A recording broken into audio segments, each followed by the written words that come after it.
여러분, 혹시 이런 생각해 보신 적 있으세요? 왜 멀쩡해 보이던 평범한 사람들이 갑자기 사이비 종교 같은 극단적인 사상에 깊이 빠지게 되는 걸까요? 아니면 어떻게 그렇게 교묘한 정치 선동에 쉽게 넘어가는 걸까요? 근데 이게 남의 얘기가 아닙니다. 바로 이 질문. 왜 우리는 소셜미디어 피드를 한번 열면 멈추질 못하고 그냥 끝도 없이 스크롤을 내리고 있는 걸까요? 이 두 가지 현상 전혀 달라 보이지만 사실은 소름 돋을 정도로 똑같은 하나의 심리 원리가 작동하고 있습니다. 자, 오늘 그 비밀을 파헤쳐 보겠습니다. 이 모든 현상의 배후에는요, 바로 미세수능이라는 아주 강력한 인간의 뇌를 조종하는 심리 기술이 숨어 있습니다. 겉보기에는 정말 아무것도 아닌 작은 동의들이 하나씩 쌓여서 결국 우리의 생각 전체를 바꿔버리는 거죠. 이 원리가 가장 극단적으로 또 가장 명확하게 어떻게 작동하는지 한번 볼까요? 먼저 최면술의 세계로 들어가 보죠. 행동분석 전문가인 체이스 휴즈가 설명하는 사례를 통해서요. 최면술사는요, 절대 처음부터 잠에 빠져드십시오 같은 거창한 명령을 하지 않습니다. 대신 우리가 거절할 이유조차 찾기 힘든 아주 사소한 지시들을 엄청 빠르게 연속적으로 내리죠. 예를 들면 손 한번 줘보세요. 손바닥 뒤집으시고요. 위를 보세요. 같은 것들 말입니다. 놀라운 건 단 90초, 그러니까 1분 30초라는 짧은 시간 안에 사람들은 이런 작은 지시들을 50번 이상 따르게 된다는 겁니다.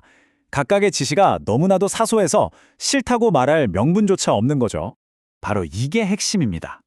이 별거 아닌 네라는 대답이 폭풍처럼 쏟아지잖아요. 그럼 우리의 뇌는 비판적인 사고를 그냥 멈춰버리고 이른바 거대한 양의 수능 상태에 빠져들게 됩니다. 일단 이 상태가 되면 그 다음부터는 훨씬 더 말이 안 되는 제안에도 자기도 모르게 네라고 답하게 되는 겁니다. 자, 근데 이게 무대 위에서나 벌어지는 특별한 쇼 같으신가요? 천만에요. 사실 이건 지금 이 순간에도 바로 여러분의 일상 속에서 우리도 모르는 사이에 매일같이 일어나고 있는 일입니다.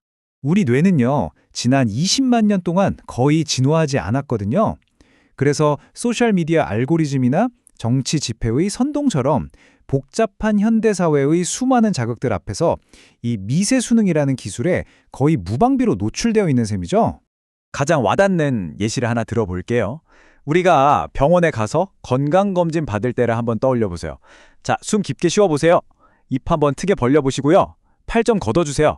의사는 진료 과정에서 90가지가 넘는 이런 작은 지시들을 계속 내립니다. 이렇게 수십 번의 작은 수능, 그러니까 네라는 대답을 반복한 후에 의사가 갑자기 좀 낯선 약물 처방을 권한다면 어떨까요? 이미 우리 뇌는 수능 모드에 들어간 상태라 그 마지막에 가장 중요한 제안에 대해서 의문을 제기할 비판적 사고 능력을 거의 잃어버리게 됩니다. 이 원리가 얼마나 무서운 결과까지 만들어낼 수 있는지 심리학 역사상 가장 유명하면서도 가장 충격적인 실험을 통해 한번 제대로 살펴보겠습니다. 1962년에 있었던 밀그램 실험, 다들 한 번쯤은 들어보셨을 겁니다. 평범한 사람들이 단지 흰 가운을 입은 연구원의 지시라는 이유만으로 낯선 사람에게 아주 고통스러운 전기 충격을 가했던 바로 그 실험 말이죠. 대부분의 사람들은 이 실험의 결과를 보고 그냥 권유에 대한 맹목적인 복종 때문이라고만 생각합니다. 물론 틀린 말은 아니에요. 하지만 진짜 비밀은 따로 있습니다. 이건 바로 미세수능이 만들어낸 완벽한 비극이었던 거죠. 아주 약한 충격을 가하는 것에 동의하는 그 작은 네라는 대답이 결국에는 치명적인 수준의 충격 앞에서도 아니요라고 말하지 못하게 뇌를 길들여버린 겁니다. 모든 조종은 이렇게 눈에 보이지 않는 아주 얇은 쐐기 하나를 박아 넣는 것에서부터 시작됩니다. 그렇다면 우리는 평생 이렇게 조종만 당하고 살아야 할까요? 아니죠. 이 강력한 기술을 반대로 우리 자신을 위해서 긍정적인 변화를 만드는 데 쓸 수는 없을까요? 전문가들은 바로 이 지점을 파고듭니다. 이 세뇌의 기술을 역으로 이용해서 마라톤 완주처럼 엄청나게 커 보이는 목표도 달성할 수 있다고 조언하거든요. 마라톤 완주라는 거대한 목표에 바로 뛰어드는 게 아닙니다. 대신 우리 뇌가 절대로 아니라고 말할 수 없는 아주 사소하고 거부할 수 없는 작은 승리들을 계속해서 만들어주는 겁니다. 이렇게 하는 건 사실상 사이비 종교 지도자나 최면술사가 쓰는 것과 똑같은 원리를 이용하는 거예요. 하지만 이번에는 타인이 아니라 바로 여러분 자신의 목표를 달성하기 위해서 쓰는 거죠. 이제 오늘 하루를 한번 되돌아보세요. 혹시 오늘 누군가가 여러분에게 아주 사소하고 별 의미 없어 보이는 내를 계속 요구하지는 않았나요?